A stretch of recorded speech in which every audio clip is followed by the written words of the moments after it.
Can you, yeah, you can see the screen, right? Yeah, yeah, I can So, see your screen. Please start. yeah, so the title of my proposal was Empowering Edge Users with Privacy Preserving and Efficient Solutions for On-Device AI. And so instead of ML, it is machine learning. So, yeah, in generally, we try to learn machine learning models to gain, to capture the information in the data set and generalize the performance. Machine learning is the other direction where you try to forget the information you have already learned in the model.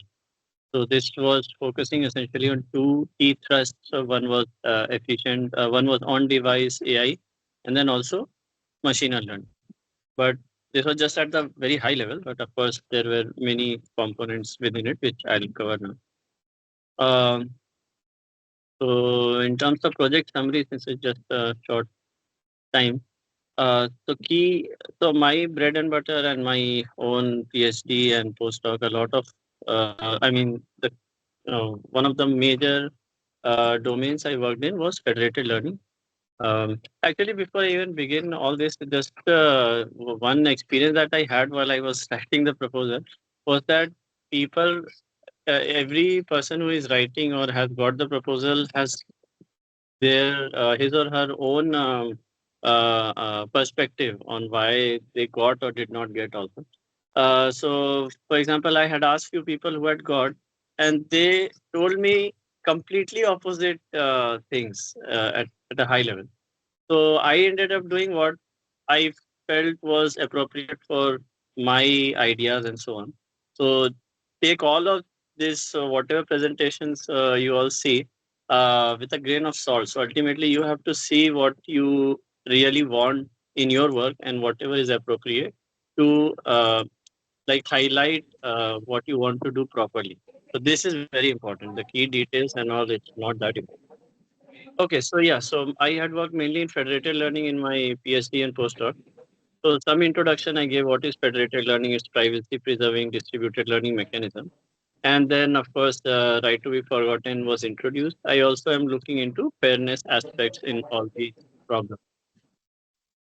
So yeah, I had kind of three interrelated trusts, three major objectives. First was to design fair, efficient, and optimal machine learning strategy so that can have the right to be forgotten. And then a lot of focus nowadays is to deploy AI/ML things. So either do efficient training on the device or you do efficient inference on the device. So having that also I had some experience. Yeah, another thing that I would like to mention: try to write the proposal in a way uh, that you have done already. You some work in your PhD or postdoc or whatever, and then you have some vision 10 years from now. So you try to write it in a way that you are able to achieve the next 3 or 4 years of your vision. And that should lead somehow to the later part. But in this proposal specifically, you don't need to talk too much about the grand vision. What you need to talk about is what you will achieve in the next 3, 4 years. Little bit you can focus on your grand vision, but don't go too much into those details. This is also a short proposal. They have length limits and all those things. So try to present it in a way that you have the expertise to do what you are proposing. Of course, you can say things which build upon that expertise and you require complementary expertise and so on. But try to have it like focused on your own expertise. It shouldn't be like a joint proposal. I don't know if it's a good idea to write things for which you require a lot of complementary expertise. So this is something I had in mind when I wrote the proposal. So yeah, so right to be forgotten and efficient AI/ML at the edge. And the third was to third objective was to perform comprehensive benchmarking analysis for proposed methodologies. Typically, people like to see some real outcomes. So I was not proposing any product development or anything. The closest I thought would be important would be to have real world data sets and particularly like genomic data sets because they have a lot of there's a lot of privacy concern, like real privacy concern when it comes to health data sets, especially genomic and other biomedical data sets. So I want to benchmark these things in the FL setting. So summarize these into objectives: fair, efficient, and optimal strategies for machine and learning. Then develop unified solutions for on-device AI at the edge. Now, this on-device AI is including AI as well as the ML component of AI, so inference and training both. And then, of course, doing some comprehensive benchmark analysis would be very helpful.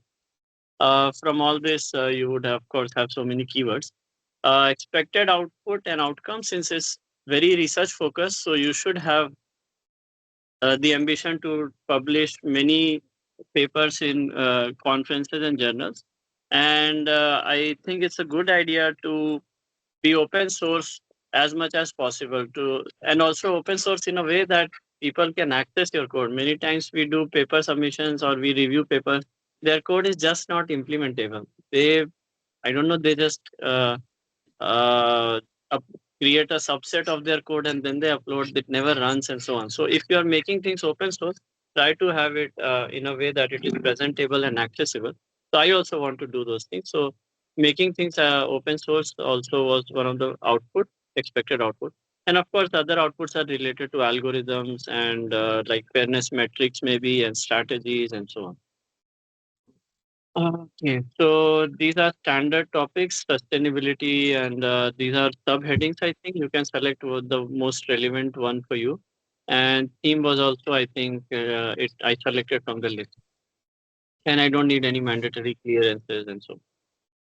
So the technical document. So here is where the state of the art comes.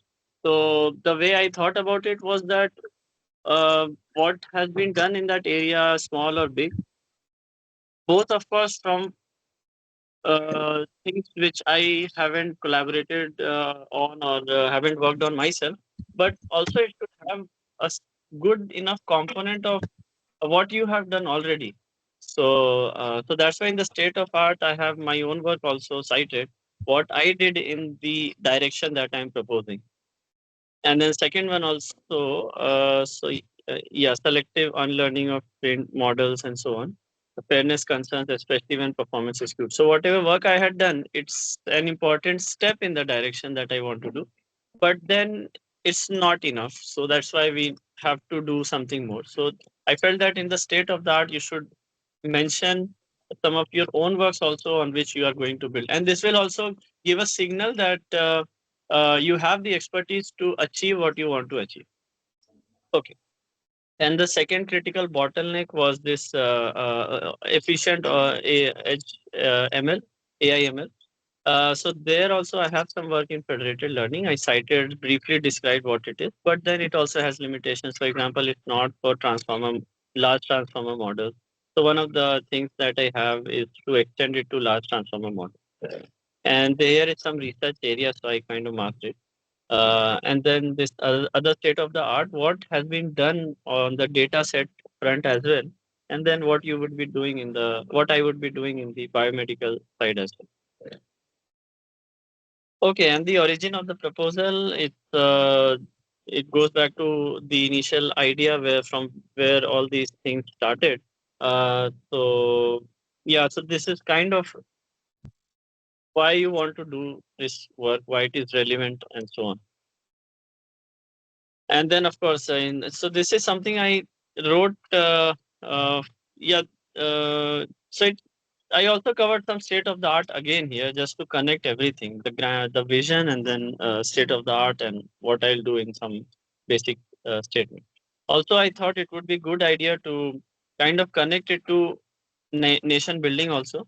So some of these strategies, actually, in fact, there is a framework that is currently being kind of it continuous evolution. So parts of it have been kind of accepted and others are getting developed and so on. So it's a privacy framework for Indian stack, I would say. So you can also check out. So having such things mentioned in your proposal, it shows that you have done it some serious nation building aspect also.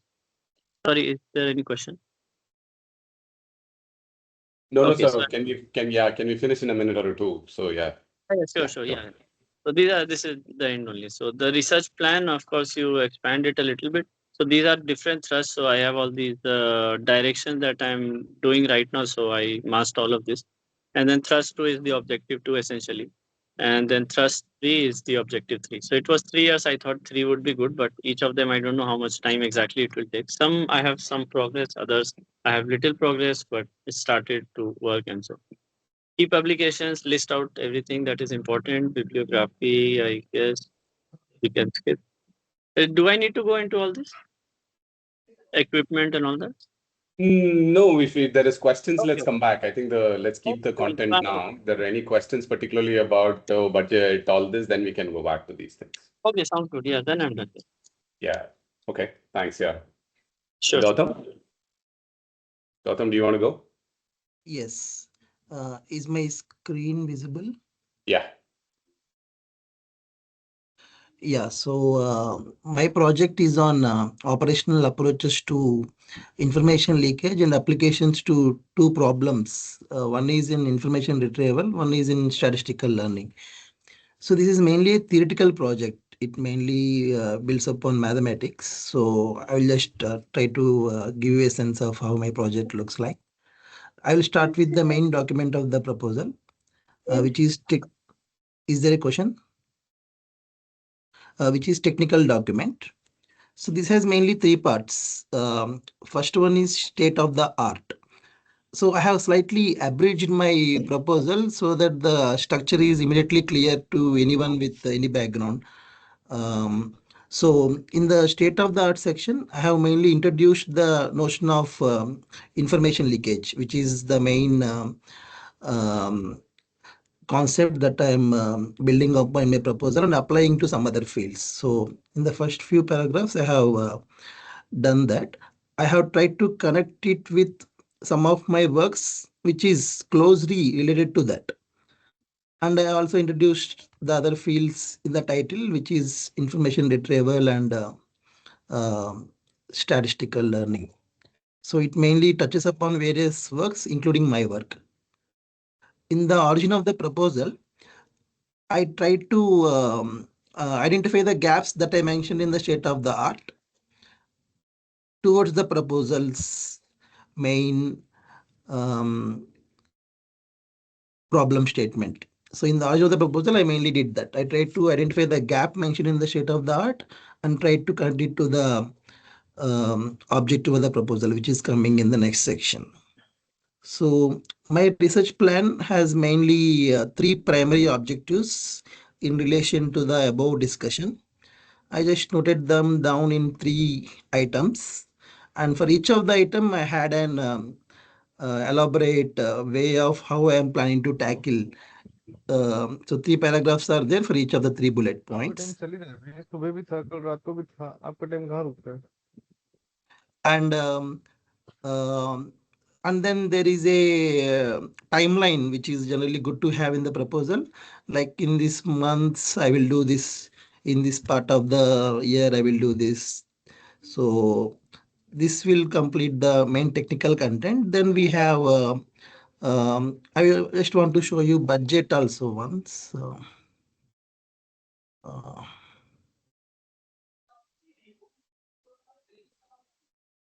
give me, yeah, yeah. So, so in my experience, I spent very little time in the budget breakup and thinking about it, which is not a good thing to do. So I would recommend you to think of budget breakup and all these things well ahead. For example, research personnel is something which requires some thought because there are various eligibility criteria for different positions. GRF will have a different, project associate will have a different eligibility. So based on the eligibility criteria, it is good to decide upon how many and what we want. Um, so most of the other things are more or less straightforward. We just need to spend some time on research personnel and probably equipment also if we have more experiments related kind of research in our work. Um, yeah, so this is how my budget mostly looks like. I'm happy to take any questions if you have. So Gautam, there was a small question about what is this other cost in your table? Yeah, so they ask for this other cost kind of thing. Yeah. So from what I recall, there is no specific mention, but maybe they Okay. have this, yeah, journal publication kind of thing is, they don't have any specific thing. Yeah, from what I recall. Okay, very nice. Yeah, So yes. just this question is probably to Saurav. Let's ask Saurav. You actually mentioned about national building activities. So Karthik is asking if there is a website or something that he can refer to for national building activities, but that's a question that is there in the chat. So For I anybody, yeah, go ahead. so I was mainly I had been following these things for some time. So you can just search also. I don't know about websites. So okay, Ayushman Bharat is one we all know, right? So we can search for similar initiatives of government as Ayushman Bharat. Uh, I don't know if I found one particular website. There were just so many initiatives at that time. Can I add something over here? Who's speaking? I'm Chintan. I just have Yeah. one tip. Yeah, I just have one tip for what number of missions like India has. So when we go on to PMECR website and we try to apply, in the drop down they have a lot of different missions, Ayushman Bharat, Startup India, and all that, and all the different missions. So we can actually take the Yes. name and Google it, what it looks like, and that's how we can. It's a comprehensive list. That's what I wanted to say. Yeah, probably Absolutely. Thanks. that's also something. Yeah, that was also very helpful. Right. Yeah. So Now thanks, I Chintan. My request to people all in the chat is if you see any question in the chat which you know the answer, which you think you can answer, please give. It's not necessary that only people who are presenting or I should actually answer the question, right? We are here only to share information. So yeah, if you know the answer like what Chintan just now did, feel free to share and share on the chat also. Yeah. Okay, let's go to next. Who did we decide in the order? So it's me, I think. Should I share? Yeah, Manisha. Manisha. So go ahead, Manisha. Sorry. Yeah.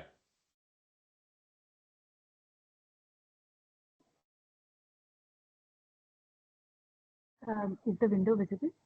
Yeah. Okay. So hello everyone. I am Manisha from IIT Gandhinagar. So the proposal that I have written builds upon the PhD work that I did. My PhD work was on fairness in classification models. So here I wanted to use this opportunity as a sort of a survey of sort of how to apply fairness in a federated learning setup. So what I had previously worked on was fairness in a centralized setup. So when fairness is applied to federated learning setup, there are a lot of issues in terms of that comes up because of the way federated learning is, right? Because of the clients, which could be strategic, which could be heterogeneous, or which could be malicious. So this and each of the field is moving so fast. So I wanted to use this opportunity. So the money here is to sort of understand what are the different basic models that are applied for these particular problems and how this field has been evolving and what kind of contribution I can do to this particular field. So in that context, my idea was it was more of a survey and a bit of a contribution from my side as well. So the survey, so the state of the art is the existing work that already is So present. Manisha, Yes. your text is actually taking a little bit time to even come. At least I'm not able to see the text, but if others are able to see it, it's fine.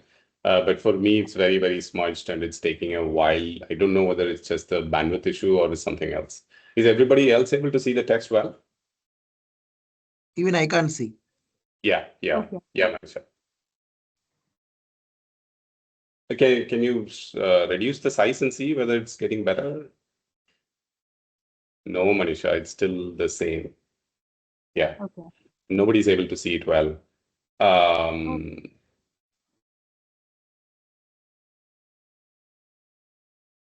Yes, I guess it's the bandwidth. I'm outside actually, so the internet is a bit. Okay. So do you want to one quicker way to do is can you send me the PDF? I can share the screen, or we can go to Ashutosh now, and then if you send me the file, I can try to open, and then you can ask me to go up and down. Oh, sure, that works. Okay, thanks. Ashutosh, do you want to start? Yeah, sure. I can start.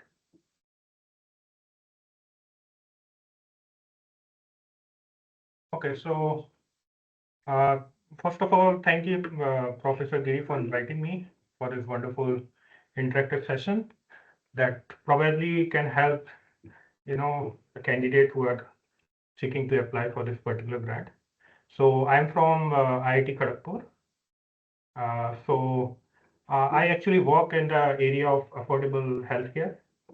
And so the topic of my this PMECRG research grant was, although it is not mentioned here, but I can give you the overall idea. So it was developing a passive hip exosuit for improving the asymmetry in stroke patients. So this is related to you know uh, helping the people with stroke, post-stroke people who have problem with walking. So they get paralyzed, and because of their compromised motor action, they are not able to make their walking symmetric in both the legs.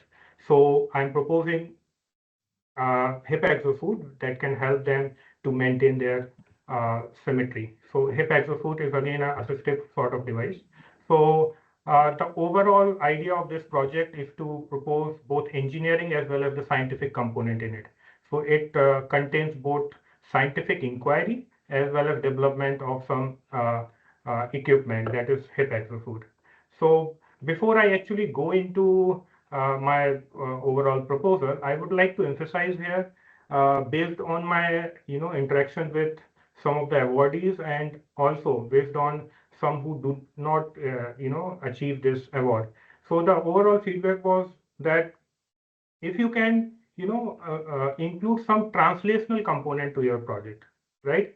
Obviously pure science is very well received and appreciated, but pure science obviously nowadays, as government is proposing the academia and industry collaboration and translational research, innovation and all. So if you can have a translational component along with your scientific investigation or inquiry, then that will be great, and that can give an edge to your project. So that is just my suggestion based on the feedback that I have received from some of my colleagues, right? So that is, although pure science can very well accept it, where you do I propose for inquiry, investigation, and generate knowledge. But if you can, show how can you use that knowledge and put it into the practice, so that can give you one edge in getting your project with a solid foundation and get through it. So that is the basic feedback that I got it. So that if you can keep in mind, then that can help you a bit. So when I talk about the translational research, it may be development of some models, generating some the data set that can be applied in a practice, or developing some product if you are from the healthcare domain or otherwise, right? So obviously this project proposal is very sweet and crisp, in the sense they allow you to write in a very limited word for each sections. So you do not have the scope of writing a lot. So you need to focus on what you want to achieve in terms of the objectives and deliverables. So that you should focus upon. So when it comes to the project summary, so you should start with a little bit of background of the project idea.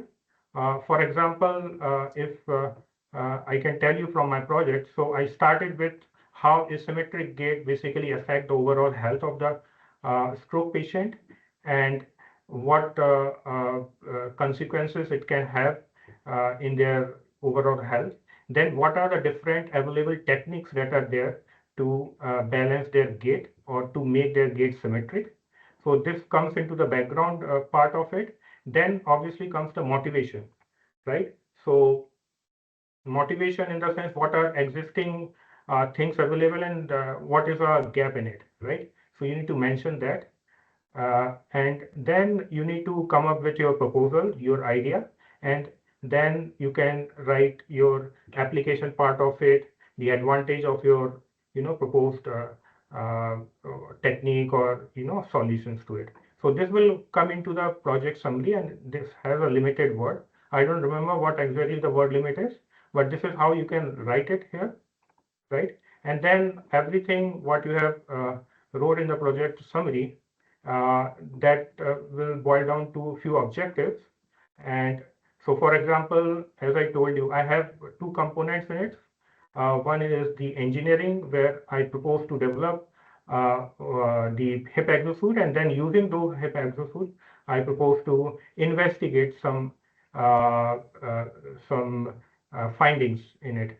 For example, development of passive HIP exosuit that incorporates elastic band. So this is the engineering component of it. And then using this HIP exosuit to test the feasibility, how the gate symmetry can affect the stroke patient. And then investigation again. So this is again a scientific inquiry, right? Then you can have related keywords in it. And when it comes to expected outcome and output, so for my case, the output is obviously development of the hardware, and then the outcome. So that is an output, and outcome could be how that developed hardware can generate a knowledge and can help other people to make their walking symmetric. So that you can.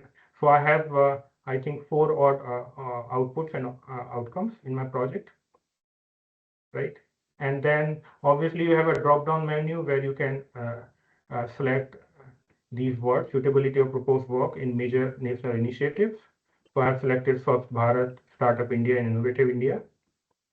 And theme of the project work, health and manufacturing. So there are multiple themes you can select according to your project, right?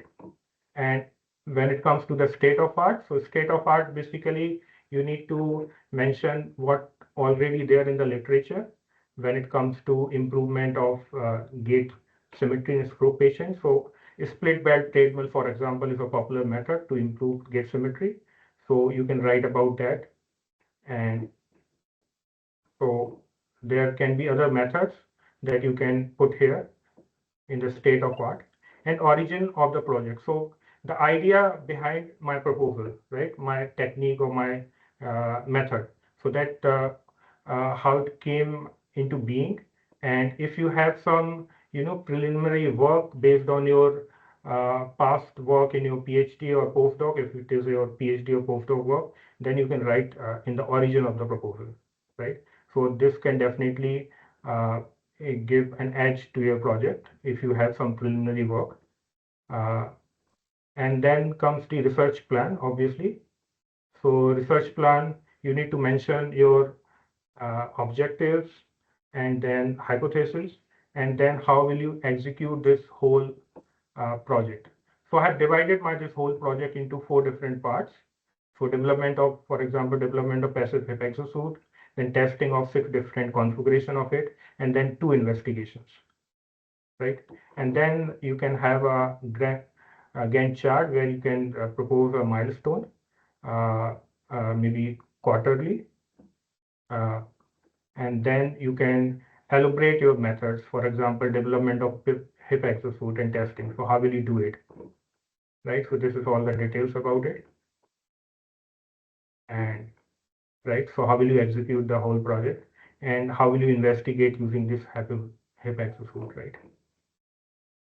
And they will ask you key publication during the last 5 years. You can mention here, and these are some references. And when it comes to the equipment available with the institute, so you can mention the equipment, or maybe if there are few equipment that you are planning in your department or center, that also you can mention over here.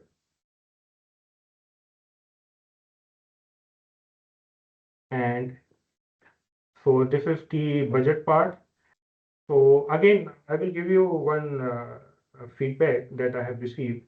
So at least 2 or 3 colleagues of mine told that whatever they have proposed, let us say 55,000 or 60,000. So ANRF, I don't know, they have a tendency to reduce the budget, and mostly they reduce it from the manpower. So if you propose 2 or 3 manpower, then they may end up giving you only 1 manpower. So that is there. So I will ask you to provide, maximum budget that you can provide, and provide that maximum budget from the equipment part, right? So you can have a limited manpower, but you can add that budget to the equipment so that you have an overall budget, so that it is not further reduced. So they have a tendency to reduce it. So this is what I propose as a manpower, JRF and SRF. Ashutosh, can we stop in a minute or two? I want to get Manisha, Parikshit, and also Anshu's there, so we should get all Sure, of them. sir. So I'm almost done. So Yeah. you can. Yeah. Ashutosh, do you want to do? Sorry, Parikshit. Sorry, Parikshit, you want to go ahead? Yeah, sure. Just give me a Manisha, I second. got your file. I can share it after Parikshit. Anshu, do you want to also present after Parikshit, or do you want to wait for Manisha's being done? I am fine either way. Yeah, okay. Why don't you do after Parikshit? After that, I'll do Sure. Manisha then. Sure. Thanks. Let me find the this is bad. Just give me a sec.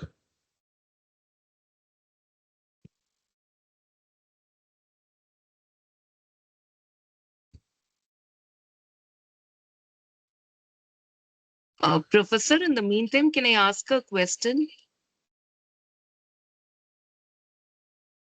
Sorry, please go ahead.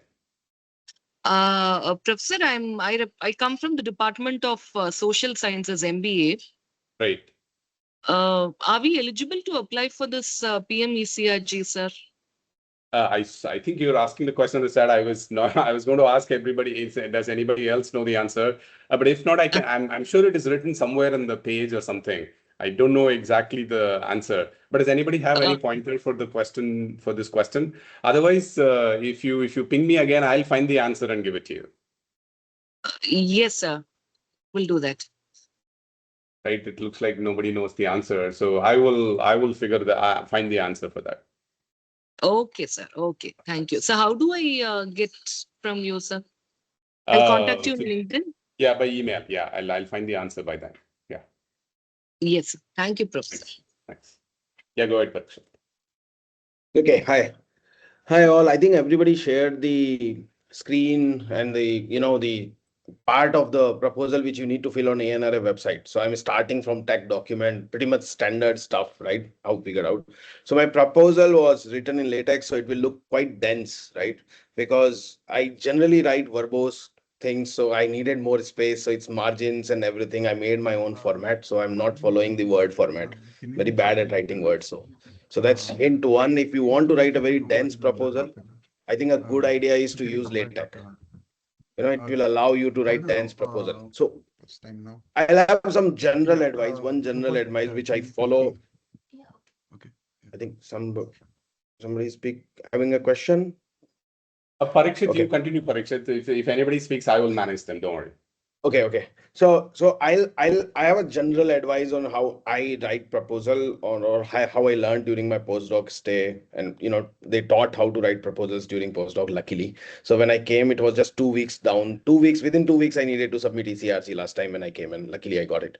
So the idea is, first, write for an informed, smart people, but who are not from your research area. Never write your proposal from somebody who has read 5 or 10 papers of yours already. That's not a great idea. That's point number one. Point number two, I like to do, if you guys can see this screen, I like to do this exercise a lot, which is think, and make a single diagram in terms of input of your proposal and output of your proposal. And then this becomes your research plan. Your whole proposal can just go revolve around this package. You don't need to worry about them not getting what is your work package, them not getting what is the flow. Everything just revolves then around this block. So I think, and it's a good idea to include this upfront, ideally on first page, but I could not do it because they have a very, state of art. You write a bit of origin of the proposal, then the first page is gone. So there are two general points. One is the diagram, which is, we think in terms of input of your proposal and output of your proposal. That's the diagram which explains everything. And second, never write for somebody who has already read 5 of your papers. That's not possible, right? one general advice about writing, which I found super useful, is links, links, and links. Everything should have a link. Do they want to go to your paper to read? It's a link. Link is embedded. You can click and it will open up my papers. When I am writing key publications, investigator had in last 5 years, everything is a link. Of course, all website will also have link. That's the general three advice. Then again, my flow is same as everybody. State of art, where I'm connecting with the national mission. It's a problem which I was very passionate about, to be honest. Even if it was not a national mission, I would have wrote that. But yeah, but I'm acknowledging that this is connecting to the national mission. This is my state of art pipeline. Simple. You don't want to read the 2 paragraphs? Fine, skip it. Just see this is what happens. There are citations. This is what happens currently, and this is the problem. Then, as everybody mentioned, origin of the proposal starts from saying that, okay, we already said primary challenge, but let's reiterate it. Then this is the primary challenge. And then a single liner that instead of doing ABC, now I'm doing CBA. That's it. A single liner which they can catch and go through. And then I'll list objectives. I didn't make bullet points, again, same reason, because I felt like I don't have space. I'm writing anyway too many things and don't want to go at all above page limit. Then I wrote a section which is explicitly says importance, right? Which is an impact which I believe is there, right? The including the manpower development and enhancing GPU facilities at IIT Roorkee.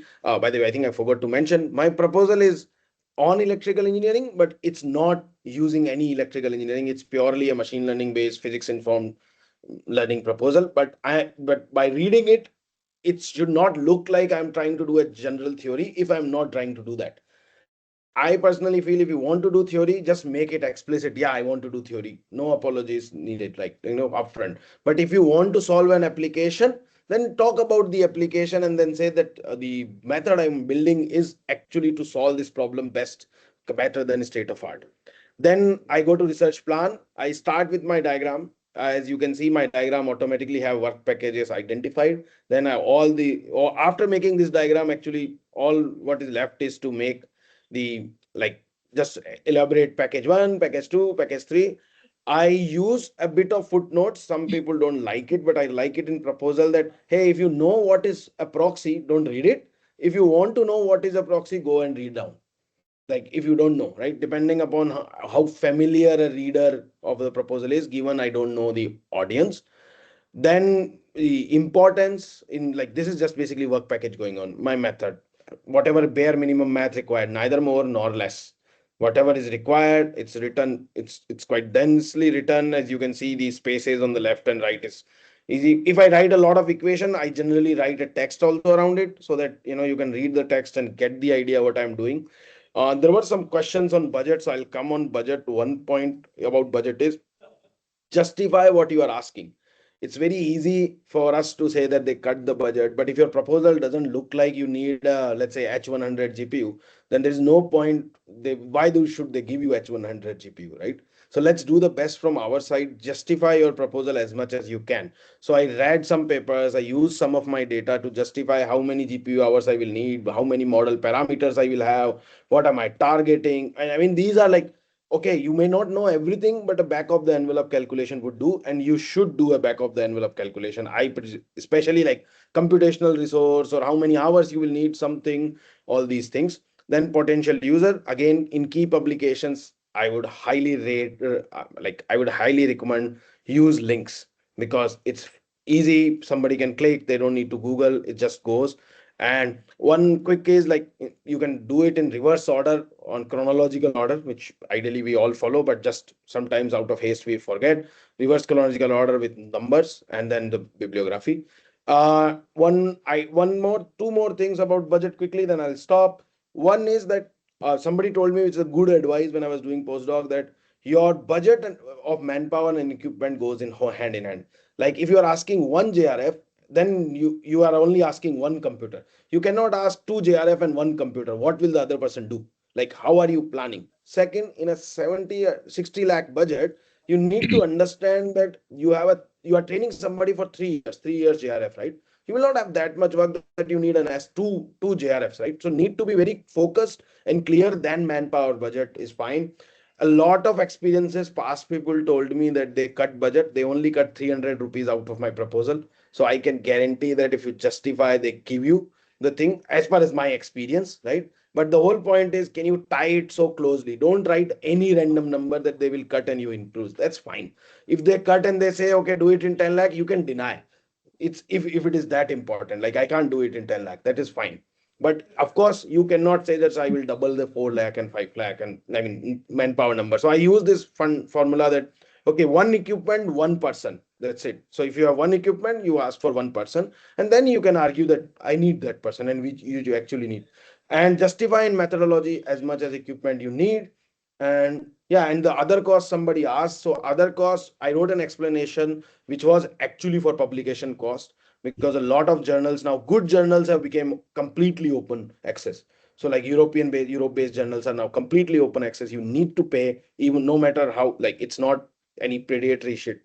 It's just open access. So that's the open access fee I asked. In other cost, standard travel, consumable.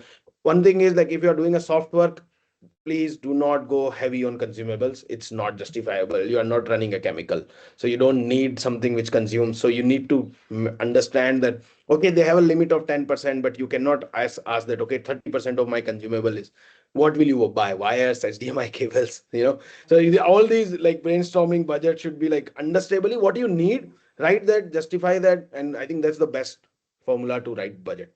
Yeah, and that's it from my side. I think I yeah, I pretty Thanks. much covered one. Yeah, thanks, Parikshit. Anshu? Yeah. So I will share my screen. And thanks, Anshu, for answering all the questions in the chat. It's so helpful. By the time I process the question, I get to the question you have already answered. So it's, thanks. No worries. Yeah. So my proposal is visible, right? Yeah, can you make it a little bigger, like at least 20% or something? Yeah. Okay. Yeah. So one thing I will give a bit of background about me. So what I wrote would make more sense. I am from Physical Research Laboratory. It's a Department of Space Institute. So whatever we do, if it is linked to space missions, that is very good. So my proposal was on astronomical instrumentation because I have a background in it. So this proposal is called Arun because this project was about to make an instrument which would study the sun. So very cleverly, me and a couple of friends sat and we narrowed down this name because Arun means sunrise. Anyway, so coming to the part, the maximum budget limit is 60 lakh. That was at least till last year. So please check that. It is not advised to go above that limit because they will anyway cut it. So plan it accordingly. It's a 3-year project, as all of you know. So in project summary, so whenever I write a proposal, I have 3 questions which I would want to answer. What am I doing? Why am I doing? And how am I doing? And if I have that clarity in my mind, then it becomes easier for me to write anything. For example, this project is about studying the sun, and because sun is the nearest star, anything that happens on the sun will have near Earth disturbances. You may have heard about aurora, and sometimes you heard about radar signals not working fine. Anyway, so what am I doing? I have mentioned here. So this proposal aims to develop a solar radio heliograph. It's basically an astronomical instrument for the sun. And why am I doing is because we know it can tell us information about solar eruptions, and that is important. And how am I doing is what I mentioned as in a very crisp 3-line, 3 sentences in the main project summary. Then coming to the objective, I just elaborated it with what we will be doing, how we will be doing, and what will be the end result.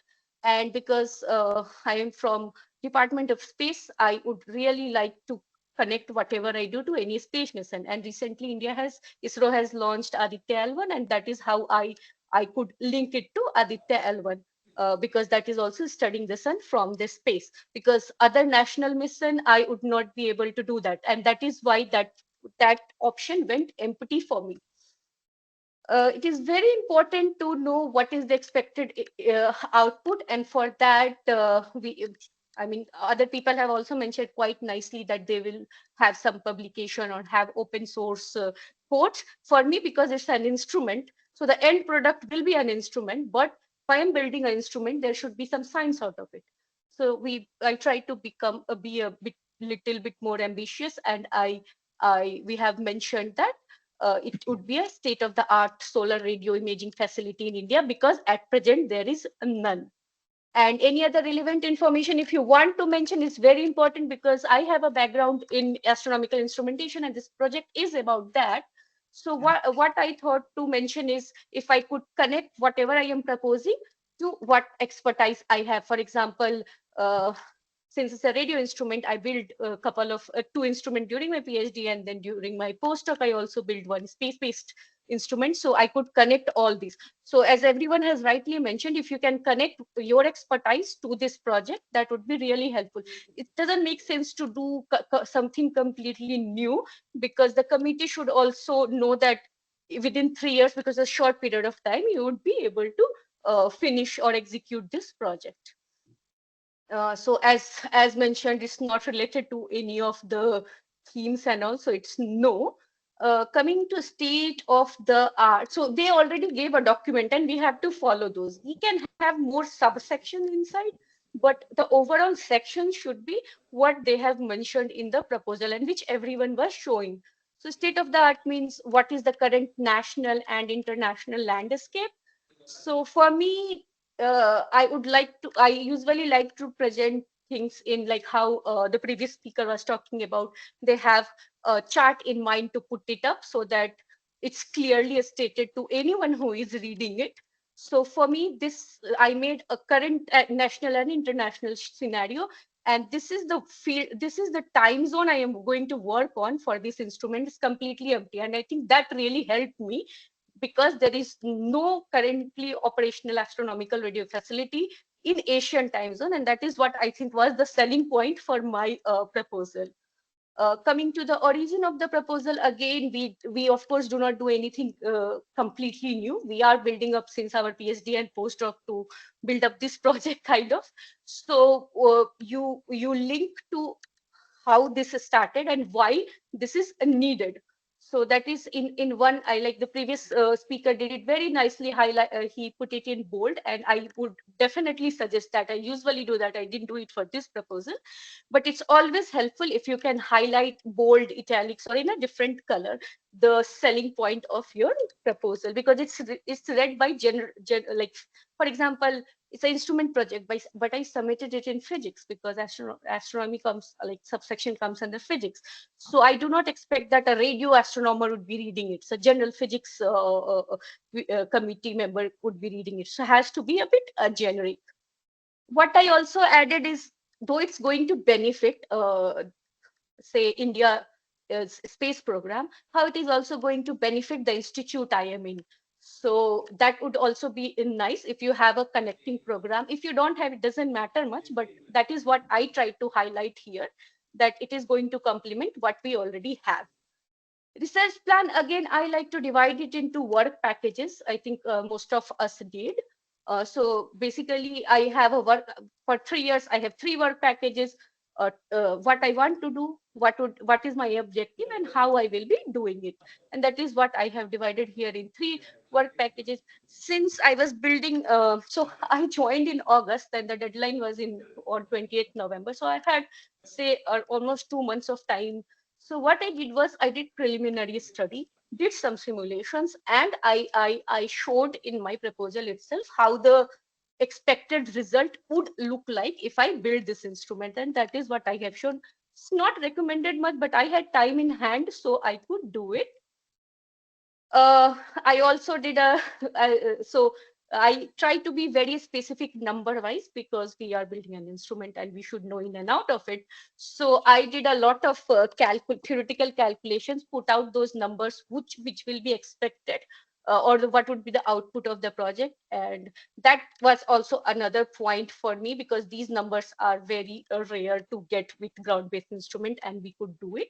So that's the important thing, for at least for me. So if you are doing some instrumentation, or if you can pinpoint and then compare how your instrument is going to be better, or how your theoretical calculation anything is going to be better, that's all. And then key publications. And one yeah, I will mention a couple of things about budget. Be very precise during budgeting, because it's just 60 lakh projects. So one JRF and some travel and all itself will cost you say around 35 or 40 lakh. So I had an issue when I projected this proposal. One of my equipment was only somewhere, yeah, only like 12 lakhs. And then with changes in geopolitical uh, things recently, this jumped to 22 lakh. So if you have that kind of proposal, and if they have sanctioned you say 60 lakh, they won't add that 10 lakhs to you. So you have to dump something. So you can ask them, and they will, you have to give a proper justification. Like I had to give a one-page justification that this happened due to India-America relation, and then they will be okay with it. So they are very, very generous when coming to changing a equipment, or instead of hiring a JRF, if you can't find, for example, I couldn't find a JRF because no one was GATE net qualified. So I hired a non-net GATE research associate. So ANRF is very flexible, at least till now, in doing all these things. So specify everything very nicely. All they did was they took this budget and they added it to it, and that is what I had requested. And someone was asking me what other budget counts. So in my case, other, the 3 lakh in other is for say fabrication, civil work, PCB design, filters and all, or buying a chemical for material scientist, or something like this, or any say incidental expenses. That's all. And then you update your biodata and everything. And I just want to mention one more thing. If you have a project, for example, it has a full form, and if you have an acronym, I really like it because it's fun. It's easier to talk about it. Okay, I will just stop sharing. Yeah, thanks, Anshu. Manisha, I can share my screen. You want to start? Yes, yes, yes. Yeah. Can you see my screen? Yes. So like I had already said that my proposal was built on top of my PhD work, which was on fairness. So here it largely dealt with federated learning and trying to study the security aspects of federated learning. Right? So that's the aim. Maybe you can directly go to the technical document, the other stuff. Yeah. Yeah. Yeah. So in the state of the art, what I wanted to talk about was 3 different kinds of security aspects about federated learning is what I wanted to really explore more. So heterogeneous, strategic, and adversarial. So these are the 3 different kinds of security malicious clients one could have, and they have very different literature and very different ways of dealing with it, and very different kinds of models that are supposed to be proposed. So I gave a bit of background about all of these 3 things. And so that is the state of the art, where I'm just talking about the current existing results, and of course in different settings. And so I wanted to cover all these. So like I had mentioned before, this was somewhat of a survey that I wanted to do and try to implement the existing models and the attacks, and try to really see how strong each attack is and what kind of defenses people have proposed. So this would sort of give me an idea of where I could make a dent, right, in terms of my own novel contribution. So of course, then the next part is the origin of the proposal. So the origin of the proposal, I wanted to motivate it with some sort of regulatory restrictions that in our country, and some sort of applications where FL is already deployed and is being actively looking for deployment, and places where fairness matters, right? Where there is a lot of sensitive information. In our country, we also have certain technical documents that give us some norms about how fairness should be. Uh, how do you audit existing models for fairness, etc.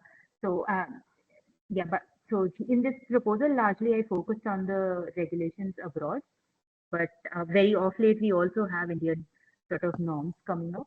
So this origin is just to justify the fact that there is a need to look at fairness and federated setup, especially to ensure privacy, users protecting the privacy of the user data. So that's what I wanted to justify here as to why such an in-depth analysis is required. And then moving to the next component, which is the plan. So the research plan, of course, I just wrote it as it is in my head, as it is I wanted it to play out. First, I would like to analyze the existing approaches.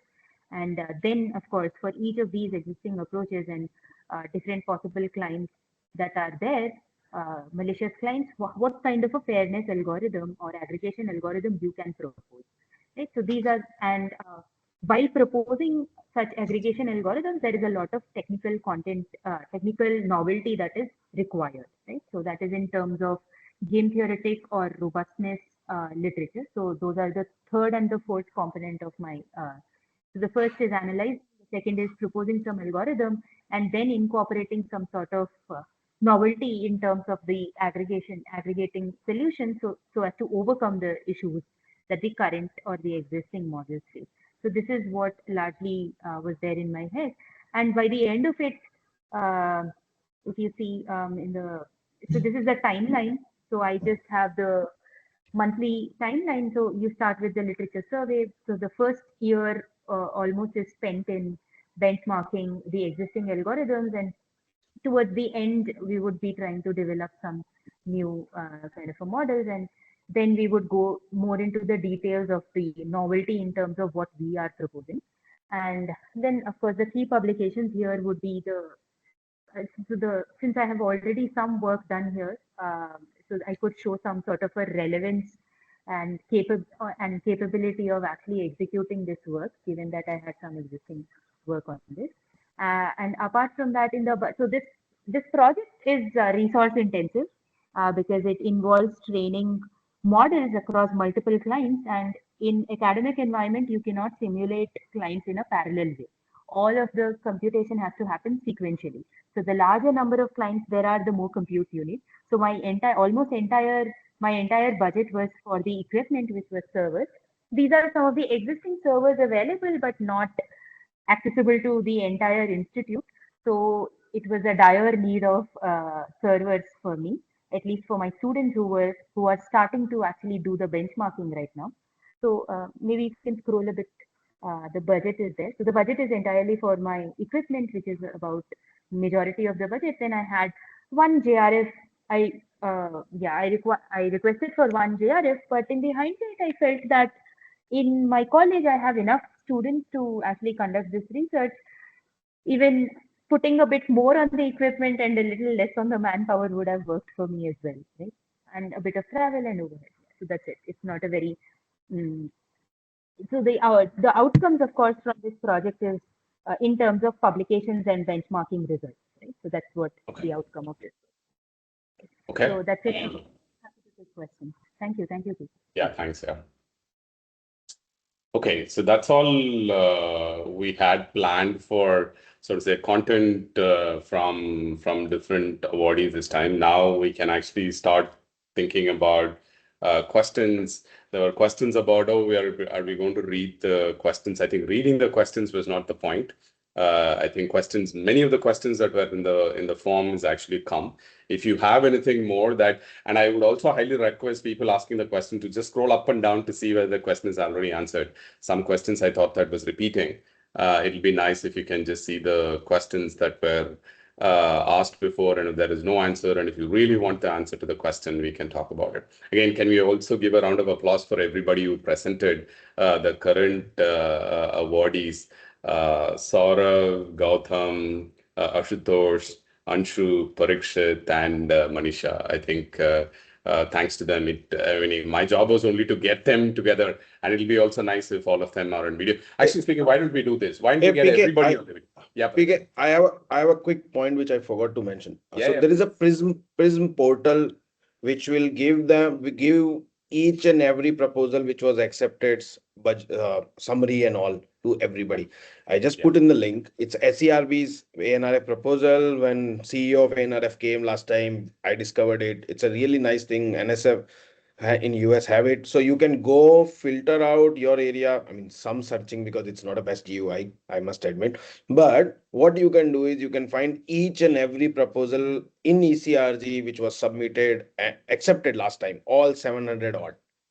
It's a good idea to go ahead, take a look at titles, I already shared the link, Prism SERV, just go up to, and then it's a really good idea to go check what was funded beyond 4 of us or 5 of us. It's not a full proposal, but you can go and get the some project summary and titles. So, I mean, make your ideas. That's it. Yeah. Thanks. So can I request everybody, whoever is interested in switching on the camera, please switch on the camera. We can just do a all picture, all of us in video, one picture. I can see people dropping off very, very appropriately, also expected. So yeah, so if yeah, and nice to see some of your faces, Ritosh, Ronak. There are 5 screens in my Teams. I'm going to do one by one. So hopefully all of your videos also will come. I'll get a few more minutes. Saurav, I think Gautam may have dropped off the call because he said he had something at 4. But otherwise,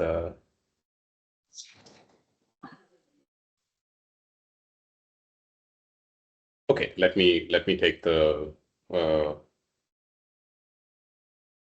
thing on a count of 3. Okay. 1, 2, 3. I'll do a few more because there is like 5 screens in my. If there are no videos in that, I'll leave it that way. Yeah. Okay. One more.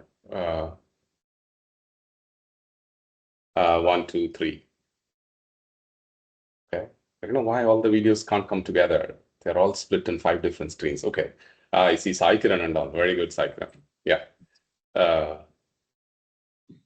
Okay. 1, 2, 3. I'm doing the 4th page. On 4th page, there are more videos. Okay. 1, 2, 3. Page 5. Page 5 also has videos. Okay. 1, 2, and 3.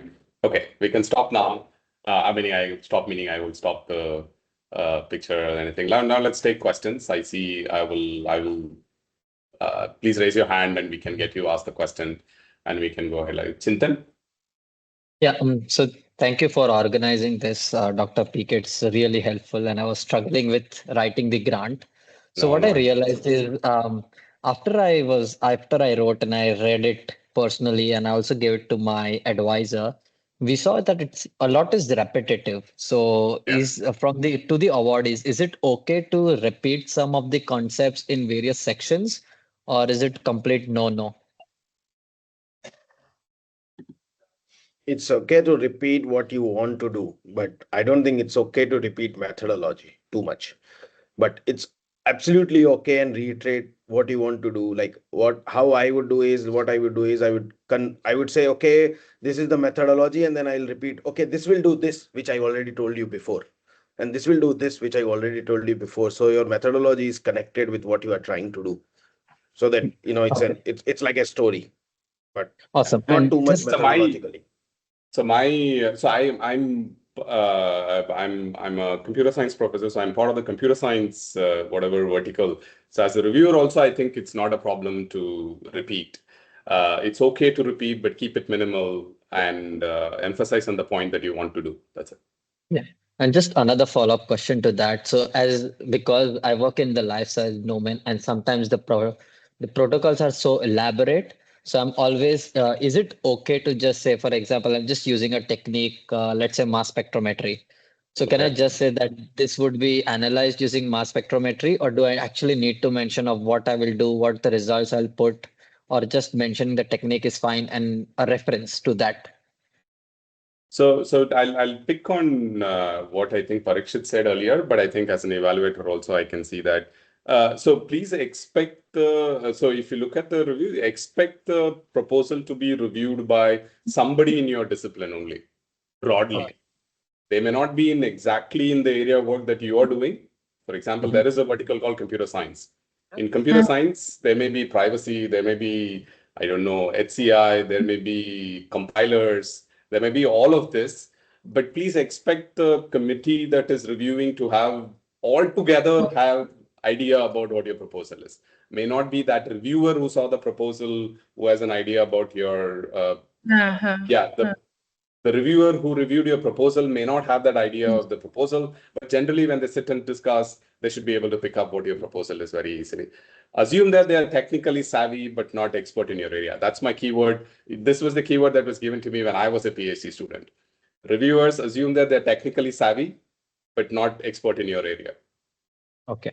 So I should more concentrate on presenting my previous data rather than concentrating on my methodology. That would be a kind of a somewhere a sweet spot. Yeah. Okay. That's okay too. Yeah. Okay. Cool. Thank you. Thank you so much. Yeah, Sanjay. If you can also introduce where you're from, that'll be nice. Yeah. Thanks, Professor. Yeah, I'm from Shivnadar University. Okay. So from Chemical Engineering Department. So I have a proposal which includes both computation and experimental work, a bit of computation regarding molecular simulations. So is it advisable to include both, or is it like preferable to focus on purely experimental kind of a thing and leave the computation part? So is there a specific, I know it's a general question, but is a kind of a norm or to include both? Will it be? Let me let the awardees answer first. If anybody wants to pick the answer, Parikshit, Saurav, Anshu, Saurav. Yeah. I'll say just make sure you can do it in 3 years. It's very easy to write something which takes 6 years. Like some simulations will take 2 years, and then you say that 2 more years for hardware. That's not a great idea. So that's the first thumb rule will be, can you do it in 3 years? It's really important because time flies. It's already been almost a year since we got the award, right? So time flies literally. So that's one, and we can write purely computational work. A lot of people you saw today awardees were saying from CS. I'm an electrical engineer in electrical engineering department, wrote purely a theoretical proposal. So that's fine. Oh, but no need of hardware. But just to make sure that Parikshit, that point went across, I don't think so. All of them are from CS. For example, Saurus is actually electrical. No. People saw a bit of CS, so it's not. They can, but I'm just reiterating that engineering guy talking about power grids wrote a proposal which was on GPUs and compute. So it's perfectly feasible if you can defend. Yeah, I reached out to a few of the life sciences people. It's just they were not available. I think there were multiple. I actually reached out to first set of people I reached out was I picked up people from the Lightning series, right? So we're doing this Lightning series every 2 weeks. I picked speakers from there, who are actually part of life sciences, but it's just that they were not available now. No, that's fine. I'm not saying. I'm just reiterating that you can. It's perfectly fine. So in any case, Sanjay, did you get your answer, or we should get others to answer more for you? It's good. I just have another follow-up question regarding this. So, so the thing that so I worked in a specific area, both computational and experimental, based on a specific material, specifically in membranes, for instance. So, if I want to give a proposal on a different area, maybe like somewhat similar to membranes, like in hydrogels, where my past research work is remotely similar to what I'm proposing, will that be highly deterrent? Yeah, as a reviewer, I can take that, which is that as a reviewer, I think it will be a deterrent. If you saw everybody, they were all pitching it saying that, look, I did this. Manisha said, oh, I already have FL work. Saurav said, I already have this work. So yeah, it has to be, it's an early career research award. The expectation is that you build on what you already know to start with. Right. Okay. Yeah, I'll also say one thing which some of my friends did here who got the proposals are like, this is like your first chance to build your lab. So you will definitely not venture, you should not definitely venture too far away from your expertise to build your lab because you don't know what's there. So that's also a good idea to, just start first step, next step. Very nice. Yeah, Chintan, go ahead. And maybe another way to look at it is that you have some work which it cannot be a switch that is turned off when you finish your PhD or postdoc, right? Some of the work you might be continuing right now. So this proposal is a way for you to enable that. and you can maybe at the same time say that you will venture out into other directions. So because after becoming a faculty, you will have so many other things to do. So it's this proposal is kind of helping you to get students right away, so that you can offload some of the tasks to them, and then at the same time train them so that they can become independent researchers. So this is how I saw the proposal. So if I cannot guide them in the beginning because the area is completely different from what I did, then there's no point in writing and the proposal. So something like that I had in my own mind. Yes, very nice. Thank you. Yes, and anything follow up, or I can go to Chintan? Oh, that's it. That's it. Thank you. Thank you, Professor Giri. Thank you all. Yeah, Chintan. Yeah. Hey, again, so sorry. So this is the follow-up question on from Sanjay. So like we mentioned that there needs to be some background work. So I want to, so the project that I'm proposing is on the very similar lines that I did my PhD on. However, it's a different organism that I would just briefly put it as. But the techniques that I'm going to use in my current work as the what I'm proposing was similar to what I did during my PhD and postdoc. So do you think that would still be a deterrent or it should be fine? I don't think so. I think it's okay. Yeah, and because I just have co-author publications related to that work that I have from my PhD, so that should also be okay, right? Yeah, that should not be a problem. Okay. Yeah, I would want Okay. to add something here for Chintan. It really helps if you are writing any, say, a work package, or if you are writing origin of the proposal and you can cite your own work, be it a first author work or a co-author work, that just kind of tells the reviewer that you have prior knowledge to do this. Okay, thank you so much. Can And I ask is it? a follow-up question? Can I just go for one more question? I think that would be my last. Just Chintan, one quick addition. Yeah. I will go to extreme that say that if I want to cite something, first I will look on my Google Scholar, then on anybody else's. Oh, yeah. That's great. That's great. Okay. Yeah, Chintan, go on, follow up, and then I think Ahalya had a question. Yeah.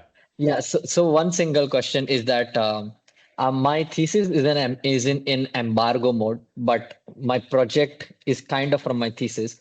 So is it okay to cite my thesis even if it's in embargo? So actually someone who is reviewing can actually see my thesis. So how does that sound? Well, I don't understand. What is the problem for citing your own thesis? Because it's in an embargo mode, so no one can actually see the complete thesis document. They can only see the abstract. Yeah, I don't know whether there is an expectation that we go look up the paper and read the paper and all, but please cite it. Meaning that's the best you can do, right? Do whatever best you can. Yeah. Okay, cool. Thank you so much. So where are you from, Chintan? I did not pick that. So I did my PhD from Australia. I'm back again, and I'm from Nanavati College of Pharmacy. So that's in Mumbai. It's a very small college. Yeah. Very nice. Very nice. Yeah, Amrita. Amrita, go ahead. Hi, this is Amrita. And sorry, I don't have camera on my computer, so you'll have to bear with it. That's so my question is, after a grant is reviewed, do we also get the comments on the proposal, like irrespective of whether it's funded or not, or no? Do we get the comments? I love the awardees answer. So one, I saw a few of my friends who didn't get the proposal got the comments, but ANRF CEO Dr. Shiv Kumar just, I think 2 weeks back when he was in Roorkee, he said that they are working on the system that will give, I think he has said at many places that they are working on a system which will give the feedback back to the awardees. Okay, that's great. Thank you. And I have one more question. Can I ask? Yeah, please go ahead. Yeah. So I'm from life sciences, like specifically neuroscience. Do they have a specific number of awards or funds they'll give to a particular discipline? I asked the same question in my registration as well. Like I'm just trying to gauge the competition. Yeah, sure. So I can take that because I was part of. Amrita, where are you from, Amrita? So I'm a Ramalinga Swami fellow. I returned back from USA last year. Now I'm at MIT University. Okay, very good. So if you look at the way it is set up, there are some trust areas. I think somebody was earlier mentioning, right? If you do a drop down in application, there'll be some areas.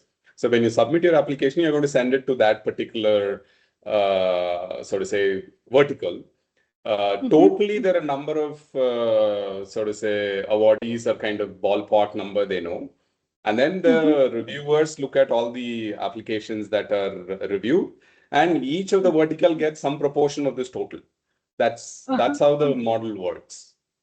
Okay. Right. So there is a discussion around, oh, somebody, so for example, CS, electrical, life sciences, whatever the verticals are, let's take their total is X. Straight away, it will be X by, let's take 7. That's the easiest way to look at it. But there are also discussions post the review process, which is to decide, oh, which vertical will get how much, and that's when the decision is made. Okay. Thank you. Thanks, Amrita. Yeah, Chetna. Chetna, we can't hear you. You're muted. So, yeah. Yeah. Hi, can you hear me? Yeah, Chetna. Yeah, hi. I'm Chetna. I'm also a DBT Ramalingaswamy Fellow at Ramaya University of Applied Sciences, Bangalore. So I just wanted to know, is there some way that I can say that I want manpower only for the second and third year of the project, or do I ask for manpower for all three? No, it's not required. You can do it for second and third, meaning not necessarily for only third. I know in generally proposal reviews that I've been part of, it's not required to ask for everything for every year. I've written proposals where I've asked all the equipment only for year 1. I've written proposals where all the manpower I asked only from year 2. All of that you can do. That's absolutely whatever works, whatever you think is justifiable in the project that you're doing, you should do that. Yeah, can I add something here again? In the proposal, when you do the budgeting, you give year-wise budget if you go to the budget section. So you can specify whatever you want, and just a couple of lines about justification would be needed. That helps to get the money in that heading.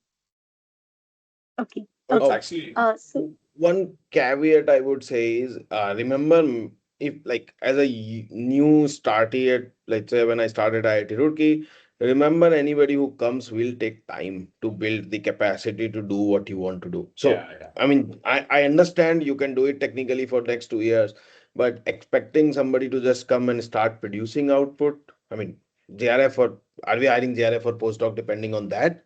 I think that's something which be careful. Just telling in my experience after getting the award, not just before writing. But the caveat to the caveat that he mentioned is that if you put the money for year 1 and you also have to make sure that you recruit them, use the money and all that. So you have to balance it in between. The second question is, whenever we pay the JRF, we are always including its money plus HRA, whether or not they avail the HRA. Yeah, that's how the government works. That's how the government funding works. So I think that's okay. Okay, cool. Yeah. The other question I had asked in... Yeah, go ahead. Sorry, the other question that I had asked in chat is that, so there is a certain equipment that would be like really good for my project. It's already available in a different department in the university. So we do have access, we can go avail it there, but it's a pain to go to another department and do my experiments. So I can still ask for it in this grant, right? Because they do say, is the equipment available in other departments? I think as a well-wisher for ANRF, I would say no. Why do you want to get money and buy another equipment which is exactly the same that your campus has? But if you feel justified that, look, having multiple will be able to help capacity building for more and you will be able to use it, I think please go ahead. Because getting time on the equipment also becomes... Understood. Fair enough. Fair point. Yes, I have a similar observation, which I think Professor PK and a lot of people who uses compute will understand. So every IIT has a param and few GPU nodes, right? And you don't need to go also, you use them at remote, but you can only use them if they're available. They're almost never available. Check. I think the important point is availability of equipment, not the presence or, I mean, you need to walk 2 departments. No, as an experimental biologist, equipment becomes very important. Yeah. So Sure. I understand. Chetna, you can Thank also you. mention that it's 100% time, 100% of that equipment is occupied. So in that sense, you can get it. If the question comes, you don't have to upfront say that because maybe the committee doesn't know. So Okay. I did So do not. they I did actually not hear send in anything. questions? Sorry, I did not hear anything what Anshu said. Just in case. Yeah. Do they actually But it's send actually you questions and for justifications in the Please. course I of mean, review? No. Parikshit is saying no, but I've been in places where small clarifications have been asked. It's not like they're going to push you to Documents and course. clarifications, but not justifications on budget. Yeah. I so don't I think so. was The justification. yeah, I was asked because my price, one of my backends price jumped from 12 lakh to 22 lakh. Yeah. That's post. That's So post. yeah, that's after getting it. So those things may happen, but if you just justify it nicely, that would be okay. Yeah. It's also fantastic to see Ramanujan fellows in the call because we've been talking about setting up some. So we've been doing this, right? We did PMECRG meet and greet like a month or month and a half back. So we were planning to do a Ramanujan fellows meet and greet sometime. So please expect an email from ANRF for a call with all the Ramanujan fellows together. Do you mean Ramalinga Swami Fellow or Ramanujam? Because we are Ramalinga Swami fellows. Oh, DVT okay. Ramalinga. I missed. So all fellows we've been talking about, but Ramanujan definitely, because I was exchanging messages with somebody this morning also. So yeah. Okay. Very good. Okay. Yeah. Thank you. Any other questions? I don't see any other questions, hands raised.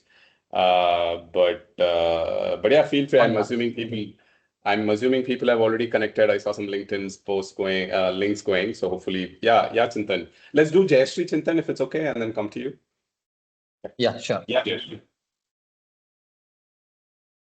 Polity Allahabad. So Very I nice. just wanted to ask the question in relation to what Dr. Chetna already asked. So we were discussing about how to allocate JRF in the first year. So since it is known that after you get the project funding, it will take you some time to like interview and hire them. So while we are doing the budget, is it like that we do the JRF budget for the first year considering the 12 months, or like considering it as 8 months, 10 months, something, thinking that it will take some time to actually hire them? Yeah, I think Parikshit want to answer. Let him give it a shot. Yeah. No, don't do that. Don't do that because ANRF allows you to use that fund. That's the great flexibility they have. I have been using that fund to help my undergrads work with me. It's really hard to get somebody to produce, even if you get the JRF on day one. So use that 2 months to help some undergrads work, fund them, or if you have existing PhDs to top up them. It's not a great. And how do you know that will you get in first advertisement? So I Yeah. mean, there are too many permutations, right? So what I did, although I agree with somebody who said that I think from somebody from IIT Gandhinagar was saying that we have enough PhD students, so we don't need it. I agree with that. If you want, then just don't take any JRF. If you want to go heavy on equipment, then you need them. But if you want, I would highly recommend plan for 3 years, use that initial money by the time you hire JRF, or get somebody from your PhD interviews because the grant will come in March. You will have a PhD interview expected in July. You can think like that. Grants will come. Last time it came in March. Money came in June. You had a PhD interview around that. You can take somebody from the PhD pool to on the project position. But Yeah. plan for 3 years. You can use that money later. And the next question is, what are the chances that you can actually also put some things like summer interns or some kind of options like that who are not typical JRS but would do shorter kind of work in the budget? Other than JRF, like one JRF plus summer intern, you are asking? Yes. Oh, I don't know. I mean, my thumb rule would be to, again, then my thumb rule is equipment versus manpower. Like if you can justify, the ANRF has a position of project assistant, which is lesser in money. I think 24 or 27,000. I shared in the link. There is an office order which lists everything, money versus position name and all, right? But again, I think my personal opinion, I don't know. Professor PK would know better because he's a reviewer. As a writer, I would be very wary of, because can I justify having two people? Again, it goes back to the justification only. If you can justify, please do it. And as Parikshit said, there's this document which explains all the different types of profiles that you can do. Justify it. That should be fine. Yeah, and just one last question. Yes, yeah. Yeah, I know people who got 2 JRF and a project assistant. So you can. Yeah. They didn't have any equipment, so it was a computer simulation work, and they had the cluster at their institute, so they got it. Also, I know ANRF is being very chill how you hire. Like I gave my example, I asked for a JRF, I hired a project associate. You just have to notify them, and if there is some money left, I am trying to figure out, can we get someone else if we have not specified it in the project. So if that works out, I will let the PK know, and okay. It will work out, don't worry.